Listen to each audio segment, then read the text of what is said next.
하나님 말씀 같이 읽겠습니다. 구약성경 역대하 20장 12절과 13절입니다. 역대하 20장 12절 13절 우리 두 절을 합독하겠습니다. 우리 하나님이여 그들을 징벌하지 아니하시나이까. 우리를 치러오는 이 큰 무리를 우리가 대적할 능력이 없고 어떻게 할 줄도 알지 못하옵고 오직 주만 바라보나이다 하고 유다 모든 사람이 그들의 아내와 자녀와 어린이와 더불어 여호와 앞에 섰더라. 아멘. 오늘 말씀 제목은 문제를 축복으로 바꾸는 믿음의 공식입니다. 지난 우리 수요일은 우리가 눈앞의 위기 때문에 하나님을 버리고 세상 권력인 애굽을 의지했다가 처참하게 멸망했던 호세아 왕과 시디기야 왕의 비극을 살펴봤습니다. 그들은 문제가 왔을 때 하나님을 의지하지 않고 세상으로 도망쳤던 자들의 비참한 결말을 보여주었습니다. 그러나 이렇게 똑같이 감당할 수 없는 문제를 맞이했을 때 세상이 아니라 하나님을 끝까지 의지함으로 그 큰 문제를 축복과 승리로 바꾼 믿음의 왕들이 있습니다. 오늘 우리는 그들의 발자취를 따라가면서 큰 어려움 속에서도 하나님을 의지하는 자에게 주어지는 영적인 승리의 비결을 함께 나누고자 합니다. 자, 첫 번째 인물은 남유다의 여호사밧 왕입니다. 어느 날 남유다에 청천벽력 같은 소식이 들려왔습니다. 모압과 암몬과 마온 사람들이 거대한 연합군을 형성해서 유다를 치러 지금 내려오고 있다는 것이었습니다. 사실 이 위기의 원인은 여호사밧 왕의 실수에 있었어요. 그는 북이스라엘의 악한 왕이었던 아합과 정략 결혼을 맺고 동맹을 맺었습니다.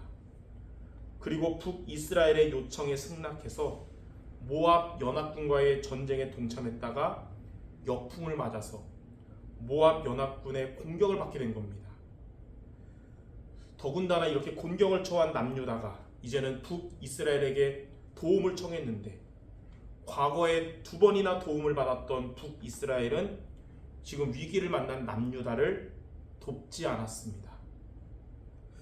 내 잘못 때문에 찾아온 위기로 인해 지금 사방이 군대로 둘러싸인 절체절명의 순간이 온 것입니다. 자, 이때 여호사밧은 어떻게 했을까요? 그는 다른 강대국에게 손을 내밀지 않았습니다. 자신의 실수를 깨닫고 하나님께 낯을 향하여 간구했습니다. 그리고 온 유다 백성에게 금식을 선포하며 성전 뜰 앞에서 역대하 20장 12절에 이렇게 고백했습니다. 우리를 치러오는 이 큰 무리를 우리가 대적할 능력이 없고 어떻게 할 줄도 알지 못하고 오직 주만 바라봅니다. 세상 군대를 바라본 것이 아니고 오직 주만 바라보았을 때 하나님은 역사하셨습니다. 노래하는 찬양단을 군대 맨 앞에 세워서 행진하게 했고 또 복병을 둬서 연합군이 자기들끼리 싸워서 자멸하게 만드셨습니다. 유다 백성은 칼 한 번 휘두르지 않고 완벽한 승리를 거두었을 뿐만 아니라 그들이 남겨둔 전리품을 거두는 데만 사흘이나 걸리는 이전보다 더 큰 축복을 받게 된 것입니다. 이처럼 위기가 왔을 때 하나님을 의지하자 하나님이 일하신 증거입니다. 자, 두 번째 인물은 남유다의 히스기야 왕입니다. 세월이 흘러 히스기야 왕 때 남유다에 또다시 거대한 국난이 찾아왔습니다. 당대 세계 최강이었던 아수르 나라의 사네립 왕이 18만 5천이라는 대군을 이끌고 와서 예루살렘을 포위한 것입니다. 아수르의 장군인 랍사게는 하나님을 모욕하며 너희가 애굽을 의지하느냐? 애굽은 상한 갈대 지팡이 같아서 집으면 손만 찔린다면서 심리전을 펼쳤습니다. 틀린 말이 아니었어요. 이집트는 애굽은 도움이 되지 못했습니다. 그래서 히스기야는 북이스라엘의 호세아 왕처럼 애굽에 조공을 바치며 도움을 청하지 않은 것입니다. 대신 히스기야는 아수르 왕의 모욕적인 편지를 가지고 성전으로 가서 그것을 하나님 앞에 펴놓고 하나님께 기도했습니다. 하나님, 저들의 말을 들으시옵소서. 오직 주님만 천하만국의 하나님이란 사실을 알게 하옵소서. 그날 밤에 하나님의 사자가 아수르 진영에서 18만 5천 명을 치셨고 히스기야와 남유다는 손 하나 대지 않고 나라를 지켜내며 견고하게 되었습니다. 이처럼 히스기야 왕 때도 큰 국난이 찾아왔으나 히스기야는 애굽을 의지하지 않고 하나님을 의지하며 기도했는데 하나님께서 이렇게 역사하신 겁니다. 자, 마지막 세 번째 인물은 남유다의 요시야 왕입니다. 요시야 역시 주변 강대국들이 요동치던 이런 대격변의 국난기를 보냈지만 오직 하나님의 말씀, 율법책을 붙잡고 나라를 개혁하며 하나님만 의지했습니다.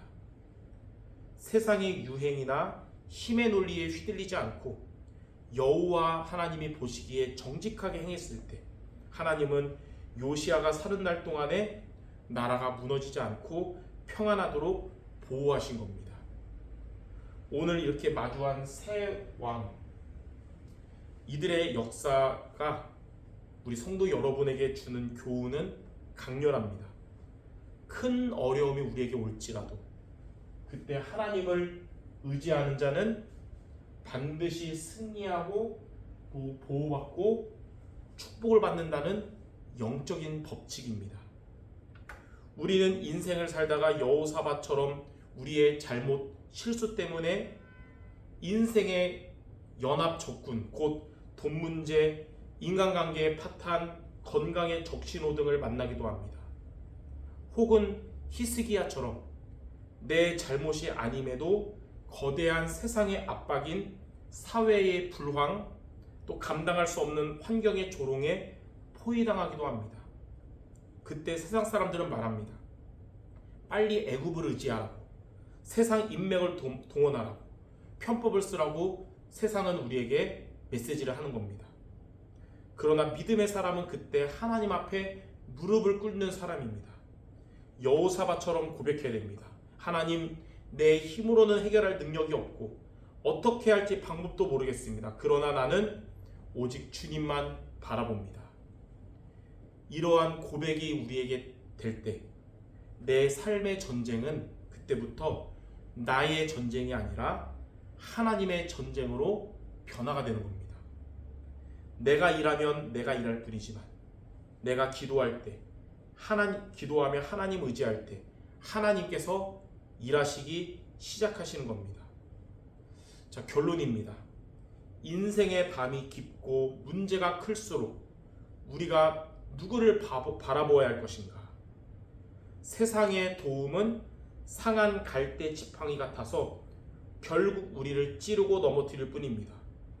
그러나 신실하신 하나님은 우리를 결코 실망시키지 않으십니다. 내 실수 때문에 찾아온 위기일지라도 여러분 낙심하지 말고 하나님께 시선을 고정하시기 바랍니다. 사방이 가로막혀 방법이 보이지 않을 때도 우리는 그리스도를 바라보아야 하는 것입니다. 위기의 순간에 하나님을 전적으로 신뢰함으로써 원수의 목전에서 상을 베푸시는 하나님의 승리를 체험하는 여러분 되시기 바랍니다. 그리하여 우리를 무너뜨리려던 위기의 현장이 하나님의 축복을 얻는 찬송의 골짜기가 되시기를 주님의 이름으로 축원합니다. 기도하겠습니다. 하나님 아버지, 우리의 삶에 위기가, 문제, 고난이 올 때에 성경 속의 위인들처럼 하나님을 의지하며 바라봄으로써 모든 것을 합력하여 선을 이루시는 하나님의 역사하심을 체험하는 우리 모든 성도들 되게 하여 주옵소서. 우리 주 예수 그리스도 이름으로 기도드립니다. 아멘.